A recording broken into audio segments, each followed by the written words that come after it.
আমরা সাইবার নিরাপত্তাটা নিশ্চিত করার জন্য সাইবার প্ল্যাটফর্মে আমরা চেষ্টা করছি যেই জায়গায় যে ধরনের ভূমিকা নেওয়া উচিত বা প্রয়োজন সেটাই আমরা চেষ্টা করছি। সাময়িক হয়তো কিছুটা আমাদের ক্ষতি হতে পারে বা সাময়িক কিছুটা একটু হয়তো আমাদের কষ্ট হতে পারে, কিন্তু আমি বিনয়ের সাথে সবাইকে অনুরোধ করব আপনারা সকলেই ধৈর্যের সাথে সরকারকে সহযোগিতা করবেন। এটা আসলে আমরা পরিবেশ পরিস্থিতি বিবেচনায় রেখে যে গোয়েন্দা সংস্থার যে রিপোর্ট এবং সবকিছু মিলিয়ে একটা তো ছিল, ধরেন যখন আন্দোলন হয় তখন একটা জায়গায় যখন বেশি মানুষের উপস্থিতি হয় তখন কিন্তু টেকনোলজির একটা প্রবলেম তৈরি হয়।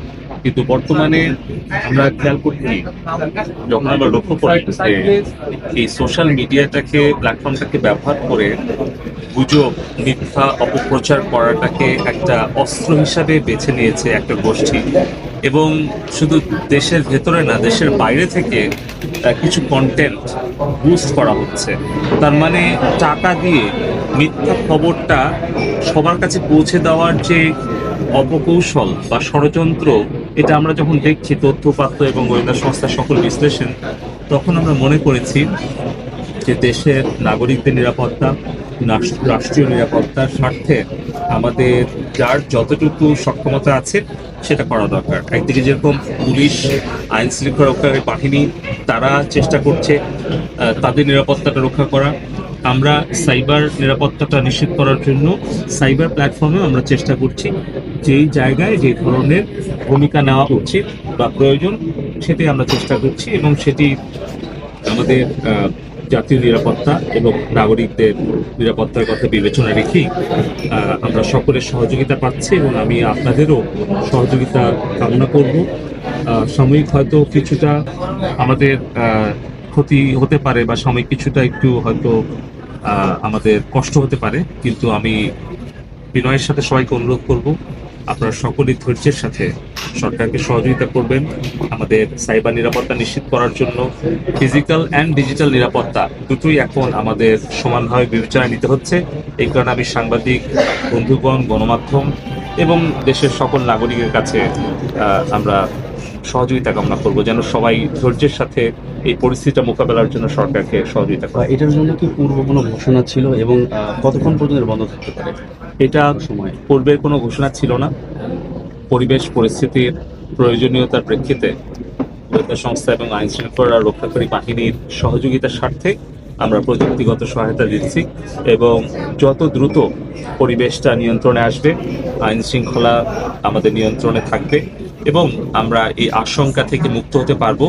এবং আমরা লক্ষ্য করছি যে কোথায় থেকে কারা এই অর্থায়নটা করছে, কোথা থেকে কারা এই কন্টেন্টগুলো তৈরি করছে, তার জন্য আমরা ফিজিক্যাল এবং ডিজিটাল ইন্টেলিজেন্স ব্যবস্থা জোরদার করছি।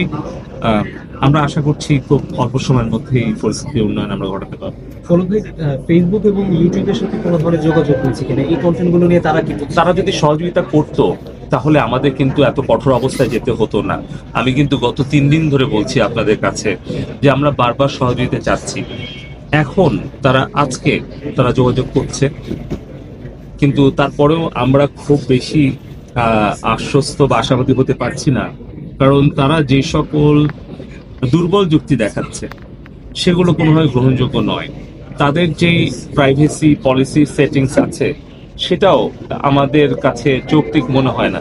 তারা দেশভিত্তিক, তারা ঘটনা ভিত্তিক তাদের প্রতিক্রিয়া দেখায়।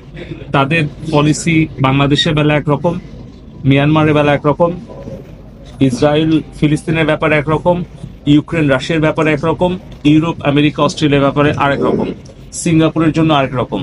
তো এটা তো হতে পারে না। তারা একটা মাল্টিন্যাশনাল কোম্পানি, তাদের একটা নীতি থাকবে। সেই নীতিটা হচ্ছে যেই দেশের আইন যা বলবে সেটা তাদের করতে হবে, তাই না? তারা যেহেতু মাল্টিন্যাশনাল কোম্পানি, তারা তো তাদের আইনটা সবাইকে বাধ্য করতে পারে না, বরঞ্চ যেই দেশের আইন সেটাই তাকে মানতে হবে। এখন ধরেন আমরা রাস্তার বাম পাশে গাড়ি চালাই। আপনি ধরেন জাপানের টয়োটা, তারা গাড়ি বানালো বাংলাদেশের জন্য, তারা কি ডান সাইডে স্টিয়ারিং দেবে না বাম সাইডে দেবে? কিন্তু তারা যখন আবার সেই গাড়িটাই আমেরিকা পাঠায়, তখন তো আমেরিকায় গাড়ি চলে ডান পাশ দিয়ে, তখন স্টিয়ারিংটা তো বাম পাশেই বানাবে। আপনি গেলে দেখবেন আমি দেখেছি যে আমেরিকায় যখন জাপানের টয়োটা গাড়ি যায়, তারা আমেরিকার জন্যই বানায়, তখন বাম সাইডে স্টিয়ারিং দিয়ে বানায়। আবার সেই গাড়িটা যখন বাংলাদেশের জন্য বানিয়ে পাঠায়, তখন ডান সাইডে স্টিয়ারিং দিয়ে বানায় পাঠায়। তো ফেসবুক, ইউটিউবকেও চিন্তা করতে হবে যে তারা যখন বাংলাদেশে তাদের এই প্ল্যাটফর্মটা ব্যবহার করছে, তখন বাংলাদেশে আইন তাদের মানতে হবে। আর যদি তারা তাদেরটা বাধ্য করতে চায়, আমরা তাদের তাদের নির্দেশনা মানতে বাধ্য নই। গত 3 দিন ধরে বলছি, আপনি দেখেন এই যে 6টা প্রাণ ঝরে গেল, আপনারা নিজেরাই সাক্ষী, আপনারা নিজেরাও বলেছেন। ঠিক যখন বলেছে ফেসবুকে বিভিন্ন মিথ্যা অপপ্রচার, গুজব ছড়িয়েছে, এমনকি বুস্ট করেছে টাকা দিয়ে, ডলার দিয়ে, তখন কিন্তু কোনো প্রাণহানি হয়নি। বিকাল 3টা কথা বলছি, 5টা কথা বলছি, কিন্তু যখন এই পরিস্থিতিটা ছড়ায় গেল, এই উস্কানিটা সারা বাংলাদেশে ছড়িয়ে গেল, সহিংস অবস্থা নিয়ে গেল, তারপরে কিন্তু 6টা প্রাণ ঝরে গেল। এরকম ধরনের আশঙ্কা আমরা আরো করছি যে এই ধরনের সুযোগ সন্ধানী ষড়যন্ত্র, দেশবিরোধী একটা চক্রান্তকারী আছে গোষ্ঠী, তারা এই কাজগুলো করছে। তার তথ্য প্রমাণ এইটাই যে যদি তাদের অশুভ চিন্তা না থাকতো, দূরভিসন্ধি না থাকতো, তাহলে কি ফেসবুক বা ইউটিউবে যে সকল মিথ্যা প্রোপাগান্ডা, মানে যেই সকল কন্টেন্ট, এগুলো বেশি প্রচারের জন্য কি তারা বুস্ট করতো? তাহলে তো এই টাকাটা খরচ করতো না। আর এই টাকার উৎস কে, এই টাকার দিচ্ছে কে? তাহলে এটা তো কোনো সাধারণ ছাত্রছাত্রী করছে না। আর আমি এই জিনিসটাই আমি বারবার বলার চেষ্টা করছি গত 3 দিন ধরে।